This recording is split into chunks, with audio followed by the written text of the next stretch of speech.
A very warm welcome to the world of education, and now what we are going to start is something called as chemicals, enzymes and other bioactive molecules. So yes, again it's a part of a chapter called as microbes in human welfare. This chapter is very much important और यहाँ पर वापस हम कुछ important पढ़ने जा रहे हैं. पहला important point अगर आप देखें तो microorganisms और microbes they are used in two ways. The very first is commercial and the second is industrial use, right? तो अब यहाँ पर हम लोग commercial and industrial production of certain chemicals करने वाले हैं. अभी कुछ केमिकल्स मेरे लाइफ में एज अ ह्यूमन बीइंग मेरे लाइफ में बहुत ज्यादा इंपॉर्टेंट है. The very first will be organic acid, second will be alcohol and third is something called as enzymes. तो ये तीन लोगों का प्रोडक्शन जो है वो माइक्रोब्स के वजह से होने वाला है. और कौन कौन से एग्जाम्पल ये सारी चीजें हम लोग देखने वाले हैं. The very first important point which we are going to discuss right now is something called as organic acid. ठीक है. अब ऑर्गेनिक एसिड में ऑर्गेनिक एसिड का नाम मैंने यहां लिखा हुआ है और उसके जो ऑर्गेनिजम्स है जो उसको प्रोड्यूस करते हैं इनका नाम मैंने यहां पर डाल दिया है. मेरे बच्चों एक्चुअली कुछ नाम आपके बुक में नहीं है बट मैंने एक्स्ट्रा जानबूझ के डाला हुआ है. जो पहले तीन है दे आर फंगस एंड जो नेक्स्ट तीन है दे आर बैक्टीरिया. ठीक है. सो ये पॉइंट आपको याद रखना होगा. सबसे पहला आएगा सिट्रिक एसिड.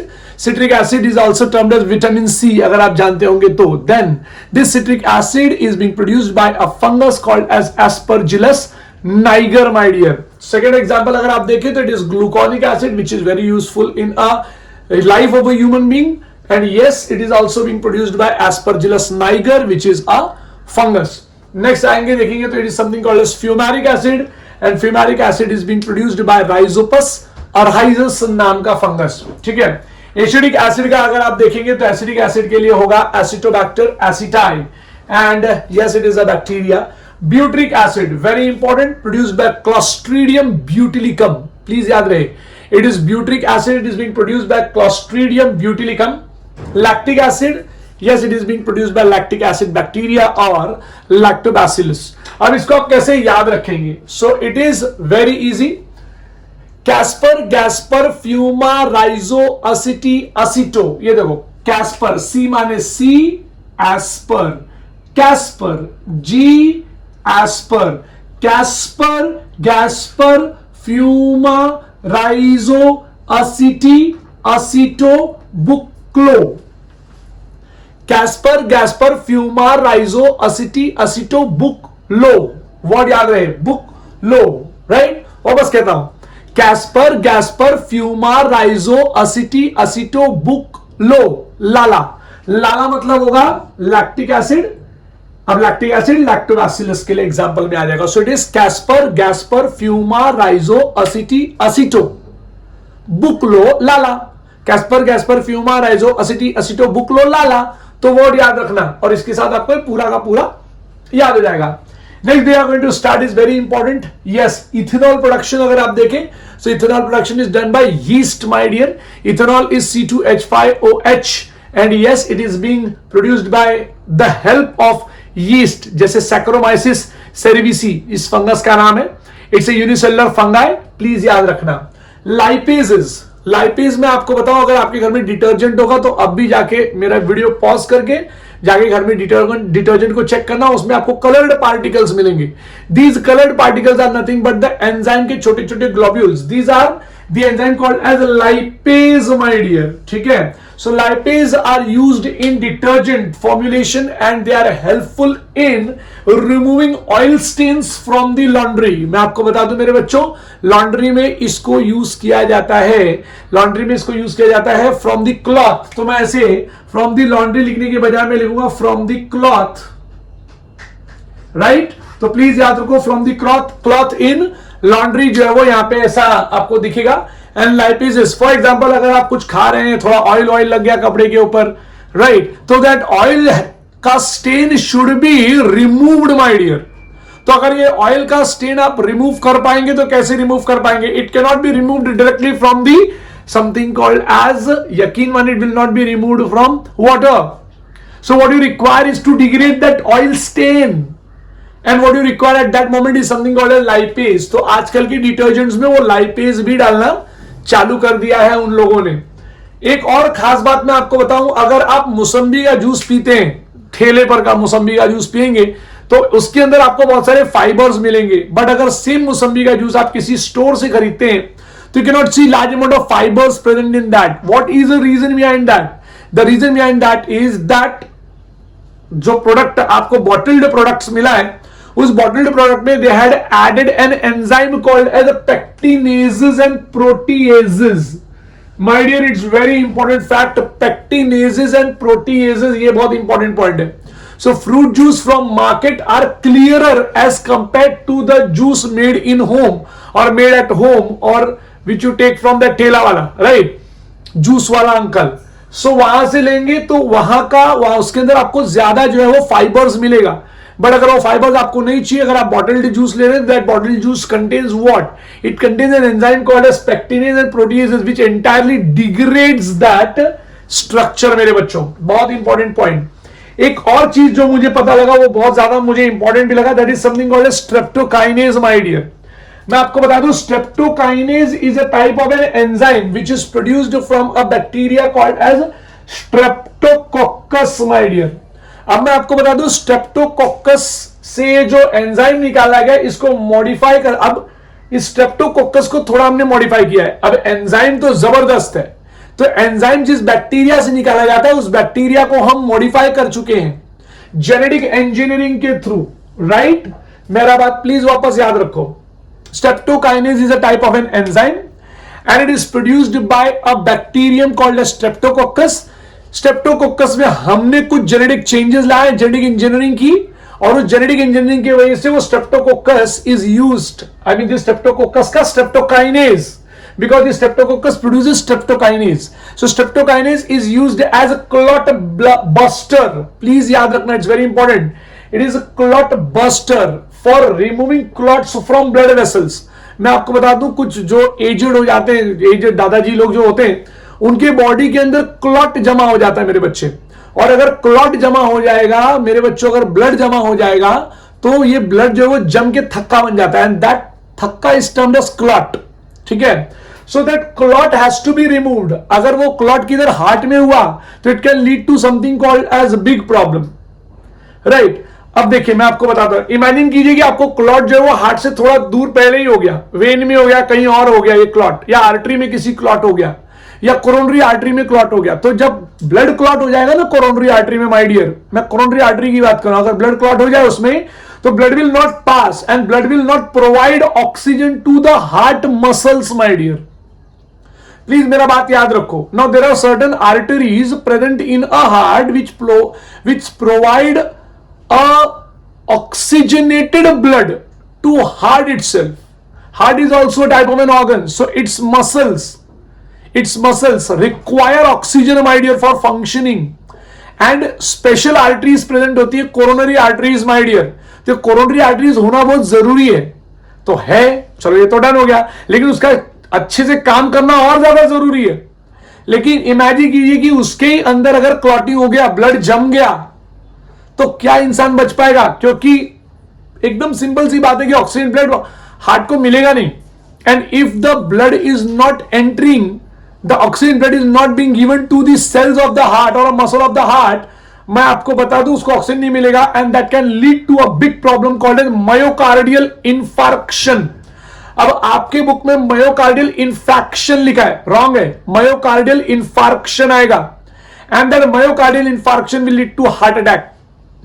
तो आपका मसल्स जो है वो प्रॉपरली, हार्ट मसल्स की बात कर रहा हूं, उसको प्रॉपर ऑक्सीजन नहीं पहुंचा, and that is what is something called as heart attack. बच्चों, हार्ट अटैक और कार्डियक अरेस्ट डिफरेंट चीजें. ये क्या है, ये आप सर्कुलेशन नाम के चैप्टर में पढ़ेंगे, लेकिन मैंने जो पॉइंट आपको बताया प्लीज आप याद रखिएगा. तो myocardial infarction leading to heart attack. There is one more bioactive molecule, my dear, जरा मैं बताना चाहूंगा. आई होप कि आपको ये पूरा पॉइंट क्लियर हो गया मेरे बच्चों, ठीक है ना? तो ये पॉइंट आप याद रखना. वापस कह रहा हूं, streptokinase is produced by whom. अगर कोई पूछे तो उसको प्लीज बोलो कि streptokinase is produced by streptococcus नाम का बैक्टीरिया. लेकिन वो स्ट्रेप्टोकोकस नाम का जो बैक्टीरिया है वो जेनेटिकली इंजीनियर्ड है क्या? हाँ, इट इज जेनेटिकली इंजीनियर्ड मेरा बच्चा, बहुत ही ज्यादा important, it is genetically engineered. Okay, तो अगर जेनेटिकली इंजीनियर्ड तो मैं क्या करूं, आपको वहां पे से मिल गया एंजाइम स्ट्रेप्टोकाइनेज, ओके, तो मुझे मिल गया स्ट्रेप्टोकाइनेज फ्रॉम स्ट्रेप्टोकोकस, ठीक है, मुझे कोई प्रॉब्लम नहीं है। अच्छा, मिलने के बाद क्या करूं, हाँ, आप इसको जो है वो एक इंजेक्शन लगा देंगे, किधर लगाएंगे हम लोग, आर्टरी में एक इंजेक्शन, या फिर अपने ब्लड वेसल में जो है वो रिलीज कर देंगे इसको, इस एंजाइम को, जिससे कहीं पे भी अगर ब्लड क्लॉट होगा तो that will be given out, मतलब ब्लड क्लॉट वहां पे ब्लड लूज हो जाएगा और प्रॉपरली होगा। स्पेशली ये प्रॉब्लम जो है वो कोरोनरी आर्टरी में होती है। There is one more bioactive molecule called as cyclosporin A. Please आप इस बात को याद रखना, cyclosporin A is a type of a bioactive molecule. मैं आपको बता दूं, it is used an immunosuppressive, please याद रखो, इम्यूनो सप्रेसिव एजेंट। ओके, फिर से एक बार और बोलता हूं, साइक्लोस्पोरिन ए है, हां सर है। सर ये क्या काम करता है, ये इम्यूनो सप्रेसिव एजेंट है सर ये।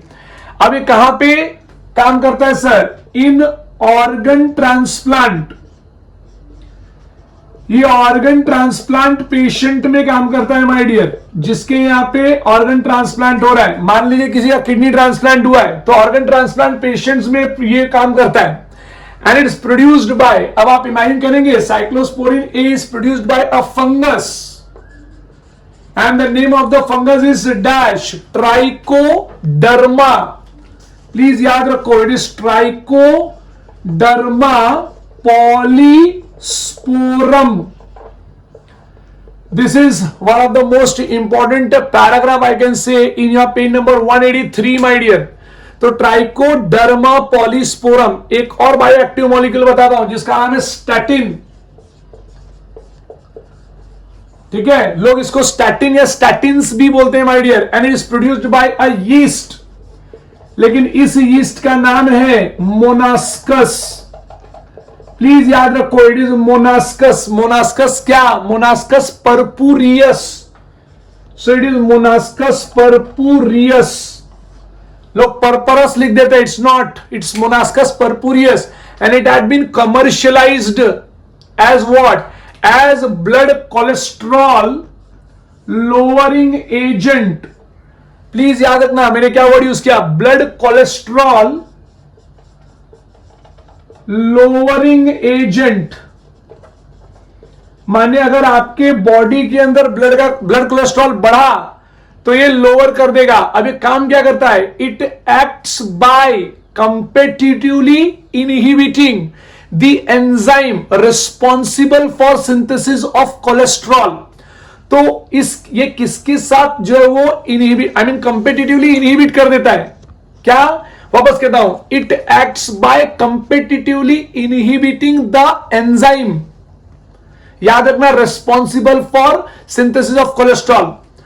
तो कोलेस्ट्रॉल के लिए जो एंजाइम रिक्वायर्ड है मेरे बॉडी में, उस एंजाइम से कंपेटिटिवली रिएक्ट करके उसको इनहिबिट कर देता है, बोलता है एंजाइम तू जाके कोलेस्ट्रॉल नहीं बनाने का। तो मैंने ये एंजाइम को ही मार दिया। अब ये एंजाइम को मारने के लिए मेरे को चाहिए statins. Statin is a type of a compound, एक इंजेक्शन दूंगा, स्टैटिन की वजह से ये एंजाइम इनएक्टिव हो जाएगा, कोलेस्ट्रॉल फॉर्म होगा क्या, नहीं होगा फॉर्म। तो अगर कोलेस्ट्रॉल फॉर्म नहीं होगा तो प्रॉब्लम नहीं अकर होगी। कोलेस्ट्रॉल फॉर्म क्यों नहीं हुआ, एंजाइम इनएक्टिव हो गया। एंजाइम क्यों इनएक्टिव हुआ, स्टैटिन्स दिया था। स्टैटिन क्यों स्टैटिन क्यों इंपॉर्टेंट है और कहां से आया, it is produced by a yeast called as Monascus purpureus, my dear. So Monascus purpureus is what? It's a yeast, it's a fungus, and it produces a compound called as a statin, which is commercialized as what? Blood cholesterol lowering agent. ठीक है, याद रखो। And now we are going to start with a topic called as microbes in sewage treatment मेरे बच्चों। we are going to start with another topic called as sewage treatment plant। बच्चों लोग, हमारे घर के आजू बाजू आपने जो है वो गटर तो देखा ही होगा, right, and that gutter contains a water and that water basically is being given out from our houses. So अगर अपने घर से ये जो वेस्ट वाटर जो बाहर जा रहा है, what it is termed as, it is termed as sewage.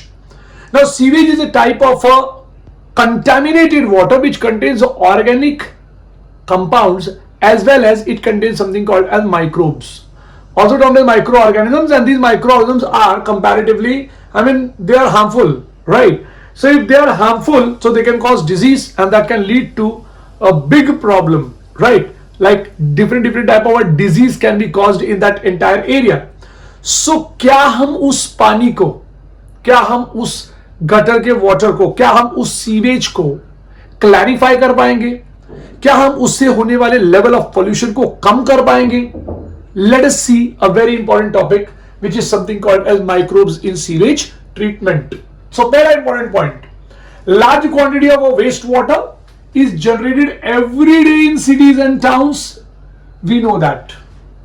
And this large amount of wastewater, it contains human excreta. So major component of this wastewater which is given out from our house contains large amount of human excreta. Now this municipal wastewater which we are talking about is also termed as dash. It is termed as sewage and it contains large amount of, as I said, it contains large amount of organic compound and microbes मेरे बच्चों. So these microbes, जैसे मैंने बताया, many of them are pathogenic in nature and they can cause disease and they can lead to something called epidemic. बहुत खतरनाक बीमारियां फैला सकते हैं. Therefore, it cannot be discharged in the natural water bodies like rivers and something called as sea or marine area. So before that, what we have to deal is something called as disposal have to be done. Can we remove that organic compound outside? Can we remove that microbes from that entire sewage? Let us see how can we work on that. So this phenomenon, इसको हम लोग को treat करना पड़ेगा sewage treatment plant से. Now treatment of a wastewater is done by what? It is done by heterotrophic microbes. बहुत important point है. यहाँ पर हम chemotrophic और autotrophic नहीं लेते. So हम लोग basically जाएंगे heterotrophic microbes के लिए, and these heterotrophic microbes are naturally present in the sewage. And to perform the sewage treatment plant, we require at least 2 stages. देखते हैं कैसे करते हैं. ये जो 2 stages में सबसे पहला होगा primary treatment. Now primary treatment में ये involve क्या करता है? ये involve करता है physical removal of the materials. So physical removal of the particle can be done. How? There are 2 types of particle. The very first is large and small. So इसको निकालने के लिए हमारे पास 2 प्रोसेस होगा. पहला होगा फिल्ट्रेशन, दूसरा होगा सेडिमेंटेशन. अभी ऑप्शनल प्रोसेस नहीं है. This is filtration and sedimentation is 1 by 1. ये स्टेप वाइज रिएक्शन है. रिएक्शन नहीं बोल सकता, स्टेप वाइज प्रोसेस है. सो यहाँ पे स्टेप वाइज प्रोसेस में इसको रिमूव करेंगे. सबसे पहले हम लोग बड़ी बड़ी चीजों को निकालेंगे, जैसे फ्लोटिंग डेब्रीज. गटर के ऊपर जो है वो plastic balls, plastic, different type of cloth जो ऊपर ही फ्लोट कर रहे हैं, इन सारी चीजों को निकालना बहुत ज्यादा जरूरी है. So it has to be taken out and it can be done by sequential filtration. ऊपर से ही निकाल लिया ऐसा. They are not being settled down. ये ऊपर से ही ऐसा खींच लिया का पूरा बाहर. तो जब आप उसको पूरा खींच लोगे तो इस फिनोमिनन को, ये जो निकालने के प्रोसेस को हम कहते हैं फिल्ट्रेशन. And इसके बाद जो बचता है is something called as what? Grit. That is something called as soil and small pebbles. And this is being taken out by a process called as sedimentation. एक बार उसको खोद के पूरा निकाल लिया तो जो सॉलिड सेटल हुआ ना, ध्यान रहे मैं क्या बोल रहा हूं. जब आपने मिट्टी निकाल लिया, बच्चों लोग बहुत ज्यादा इंपॉर्टेंट, जब आपने मिट्टी निकाल लिया मेरे बच्चों, तो मिट्टी निकालने के प्रोसेस को हमने कह दिया सेडिमेंटेशन. ग्रिट निकाल दिया आपने, सेडिमेंटेशन. उसके पहले आपने नॉन डिसॉल्वेबल और जो ऊपर रह गया प्रोडक्ट है, ठीक है ना, तो वो जो ऊपर रह गया प्रोडक्ट है उसको तुमने बाहर निकाल दिया. तो सबसे पहले तुमने किया फिल्ट्रेशन, फिर तुमने किया सेडिमेंटेशन. अब इसके बाद भी जो सॉलिड पार्टिकल्स बचेगा, basically they will be an organic compound basically. So this organic compound, ये सारे सॉलिड मटेरियल्स को हम लोग क्या कहेंगे? हम लोग कहेंगे प्राइमरी स्लज. बहुत ज्यादा इंपॉर्टेंट है. सो जो सेटल्ड है नीचे की तरफ लिखा है, देख लो, ऑल सॉलिड्स दैट सेटल. शब्द याद रहे, रिदम याद रखना. All solids that settled from that is something called as what? Primary dash. Primary क्या? Primary sludge. ये फ्रॉम नहीं है, फॉर्म है, प्लीज याद रखना. और मैं बेसिकली लिखता हूं forms. So all solids that settle forms, शब्द याद रहे please, all solid that settle, right, forms, क्या फॉर्म्स प्राइमरी स्लज, और जो सुपरनेटेंट है, जो ऊपर की तरफ तैर रहा है, जो ऊपर वाटर जो है, that is something called as effluent. मेरे बात को ध्यान से सुनो, इमेजिन करो, तुमको एक एग्जांपल देता हूं, तुम कुछ चावल ले लो, चावल, खराब चावल होता है ना, जो चावल बच जाता है, वो वाटर में लेके उसको घुमा दो ऐसे जोर जोर से, आप देखोगे कि वो जो चावल है वो सेटल हो जाएगा नीचे। तो जो सेटल्ड चावल जो नीचे है, दैट सेटल्ड चावल इज व्हाट, इमेजिन कीजिए, दैट सेटल्ड चावल will be something called as primary sludge. और ऊपर जो वाटर होगा, वाटर आपने वो ग्लास में लेके वाटर उसमें मिक्स कर दिया था, इसलिए बोल रहा हूं, तो जो वाटर होगा ऊपर, that water is something called as supernatant and it is termed as effluent, ठीक है। एंड देन याद रखो, द एफ्लुएंट फ्रॉम द, अभी ये जो कारनामा हो रहा है ये कहीं ना कहीं किसी न किसी टैंक में होता होगा, तो हम इसको सेटलिंग टैंक बोलते हैं। So the effluent from the primary settling tank is taken to the secondary treatment, right मेरे बच्चों, याद रखो। Now what we were performing was something called as primary treatment, right. Now the primary treatment was being done in a settling tank, right. Filtration हो गया, sedimentation हो गया, उसको हमने सेटलिंग टैंक में किया, और फिर बाद में वहां से हमने उस एफ्लुएंट को लेकर आया एक सेकेंडरी ट्रीटमेंट नाम के प्रोसेस के लिए। नाउ सेकेंडरी ट्रीटमेंट नाम का प्रोसेस का दूसरा नाम क्या है? The secondary treatment is also termed as biological treatment. Now here when the primary effluent is passed into a large aeration tank, मतलब सेटलिंग टैंक से हमने पास ऑन कर दिया लार्ज एरेशन टैंक में। प्लीज इस कोडवर्ड को याद रखना कि एसटी से एलईटी में लेकर आए हो आप, और एसटी में आपने किया है filtration and sedimentation. See these are the codes which are being used in NEET. तो सेटलिंग टैंक प्लीज याद रखना, सेटलिंग टैंक से आप लेकर आते हैं लार्ज एरेशन टैंक में। Now what is the large aeration tank? यहां पे कॉन्स्टेंटली एजिटेशन होता है, and that too by machines, that is something called as mechanically it is agitated. So it मतलब यहां पे द लार्ज एरेशन टैंक में effluent, primary effluent is constantly agitated mechanically, and आप यकीन करेंगे नीचे से we provide something called as pump air. याद रखना मेरे बच्चों, हम यहां पे एयर पंपिंग करते हैं। So we have presence of a pumps और a pipes. From that pump और pipe what happens is the air comes out, and the entire primary effluent which is being there in a large aeration tank, it starts, पूरा ऊपर का नीचे होने लग जाता है। So here what happens, this allows the vigorous growth. Now water ऊपर आएगा, नीचे जाएगा, तो ऑक्सीजन का भी there will be a proper flow, और इसी का फायदा उठाते हैं हम सब। How?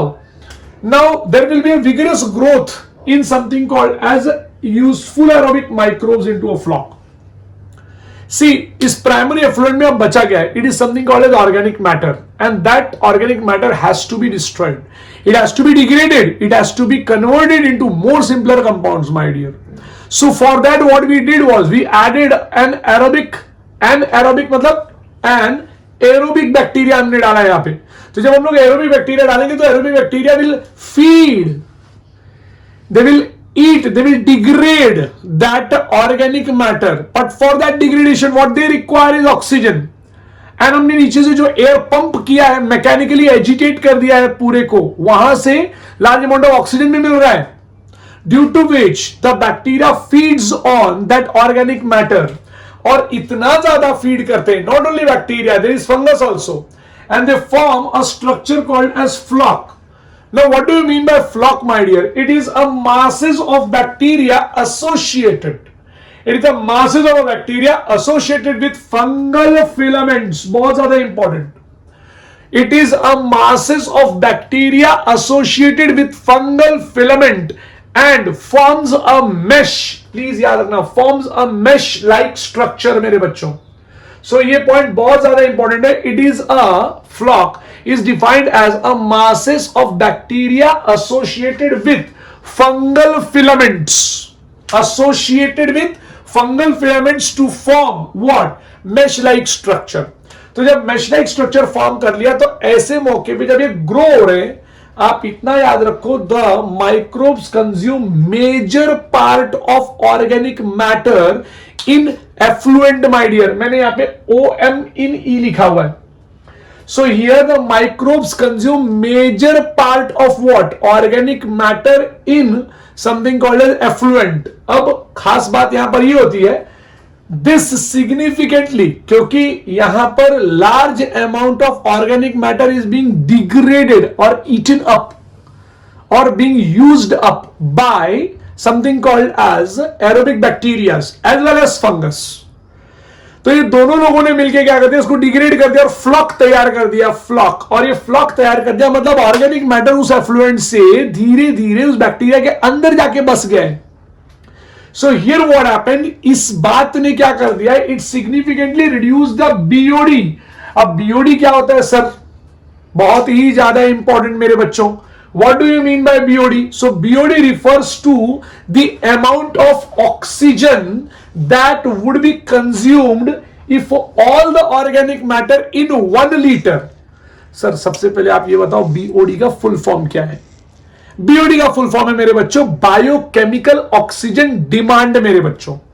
Now this biochemical oxygen demand को मैं डिस्क्राइब कैसे करूं, तो मैंने डिस्क्रिप्शन यहां पर दिया हुआ है आपको, ये देखो यहां से लेके ये पूरा part is something called as description of BOD। बहुत ध्यान से समझना इसको। BOD क्या है, ये एक अमाउंट ऑफ द ऑक्सीजन जो उस जगह में प्रेजेंट है। So BOD is the amount of the oxygen that would be consumed. अब हमने नीचे से एयर दिया है तो bacteria will take that oxygen. Bacteria को ऑक्सीजन तभी चाहिए जब उसके पास फूड है, क्योंकि उस ऑक्सीजन से उस फूड को वो डिग्रेड करेगा। So BOD refers to the amount of oxygen that would be consumed if all the organic matter in 1 litre. माने हमने 1 लीटर का सीवेज या 1 लीटर का सीवेज नहीं बोलूंगा, 1 लीटर का एफ्लुएंट बोलूंगा मैं। सो अगर आपने 1 लीटर का एफ्लुएंट लिया, उस 1 लीटर के एफ्लुएंट में given amount of organic matter है, उस given amount of organic matter के लिए जितना अमाउंट ऑफ ऑक्सीजन चाहिए मुझे डिग्रेड करने, मुझे मतलब बैक्टीरिया को या फंगस को, तो जितना अमाउंट ऑफ ऑक्सीजन चाहिए उस ऑर्गेनिक मैटर को डिग्रेड करने के लिए, याद रखना मेरे बच्चे, डिग्रेड करने के लिए चाहिए that point, that amount of oxygen is related to is something called as biological oxygen demand. तो मैं वापस बोलता हूं, biological oxygen demand refers to amount of oxygen क्या, दैट वुड बी कंज्यूम्ड। देखो यहां पे लिखा हुआ है consumed if all the organic matter, यहां पे in 1 litre of water were oxidised by bacteria. मतलब वो पूरा जितना भी ऑक्सीजन है, जितना भी लगा होगा, that is the amount of the demand, that is the amount of biochemical oxygen demand my dear. वो एक डिमांड है जो वहां के बैक्टीरिया लोग उसको मांग रहे हैं। तो यहां पे बात नंबर ऑफ बैक्टीरिया से नहीं है, यहां पे बात है organic matter which is present. उस ऑर्गेनिक मैटर को डिग्रेड करने के लिए जो अमाउंट ऑफ ऑक्सीजन ये बैक्टीरिया और फंगस यूज करेंगे, उस अमाउंट ऑफ ऑक्सीजन का डिमांड होगा। डिमांड मतलब वो बैक्टीरिया फंगस डिमांड करेंगे, भाई इतना मुझे दे दो तो मैं डिग्रेड कर दूंगा, मैं ये ऑर्गेनिक मैटर डिग्रेड कर दूंगा 1 लीटर में। फुल में नहीं बताया उसने, 1 लीटर ऑफ एफ्लुएंट में इतना ऑर्गेनिक मैटर है। मैं इमेजिन करूं मैं बैक्टीरिया हूं, 1 लीटर यहां पे एफ्लुएंट है, 1 लीटर एफ्लुएंट में given amount of organic matter है। मैं कहता हूं मैं 1 लीटर के सीवेज के, याद रखना 1 लीटर के सीवेज के ऑर्गेनिक मैटर को डिग्रेड करने के लिए इतना अमाउंट ऑफ ऑक्सीजन लूंगा, तो मैं लूंगा तो मैं डिमांड कर रहा हूं, तो that is what is biochemical oxygen demand which is being shown here. So the sewage water is treated till BOD is reduced. बहुत बड़ी बात है, सीवेज वाटर को तब तक ट्रीट किया जाता है जब तक वो BOD कम नहीं होने लगता। अब BOD कम कैसे होगा, देखिए एक गिवन लीटर ऑफ अमाउंट में, गिवन लीटर ऑफ एफ्लुएंट में ऑर्गेनिक मैटर है, उस ऑर्गेनिक मैटर को यहां बैक्टीरिया और फंगस डिग्रेड कर रहे हैं, जब तक वो डिग्रेड करेंगे तब तक वो ऑक्सीजन मांगेंगे, जब तक वो डिग्रेडेशन तब तक वो ऑक्सीजन मांगेंगे। यहां पे पूरा डिग्रेडेशन हो गया, मान लो खाना खत्म, खाना खत्म, तो वो ऑक्सीजन नहीं मांगेंगे, और जब वो ऑक्सीजन नहीं मांगे तो खुद ही मरना चालू हो जाएंगे, क्योंकि उनको ऑक्सीजन जरूरत ही नहीं है, दे विल स्टार्ट डाइंग। खाना खत्म हो गया, अब वो ढूंढेंगे कि भाई खाना किधर है, खाना ही नहीं है, तो दे विल स्टार्ट डाइंग ना। सो यहां पे डिमांड क्या हो गया, कम हो गया। तो मैं आपको एक वाटर दूं जिसका बीओडी एकदम कम है, और मैं आपको एक वाटर दूं जिसका बीओडी बहुत ज्यादा है, इमेजिन करके बताइए कहां पे ज्यादा नंबर ऑफ बैक्टीरिया और फंगस होंगे। It will be in that container जिसमें बीओडी बहुत ज्यादा है, मतलब ऑर्गेनिक मैटर बहुत ज्यादा है। देखो भाई, ऑर्गेनिक मैटर ज्यादा, बीओडी ज्यादा, ऑर्गेनिक मैटर कम, बीओडी कम। सो बेसिकली आपको गिवन वाटर या गिवन सैंपल में क्या चेक करना चाहिए, आपको चेक करना चाहिए बीओडी, बायोकेमिकल ऑक्सीजन डिमांड। याद रखना मेरे बच्चों।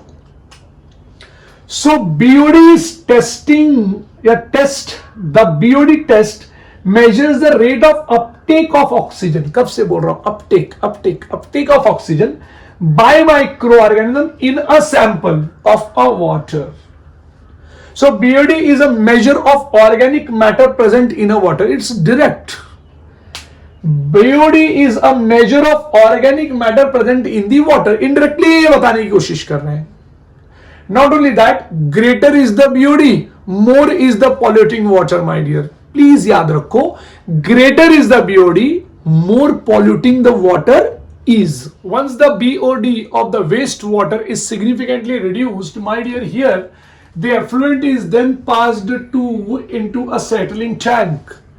अब आप बोलोगे सर पहले भी सेटलिंग टैंक था, अभी भी सेटलिंग टैंक है कि नहीं?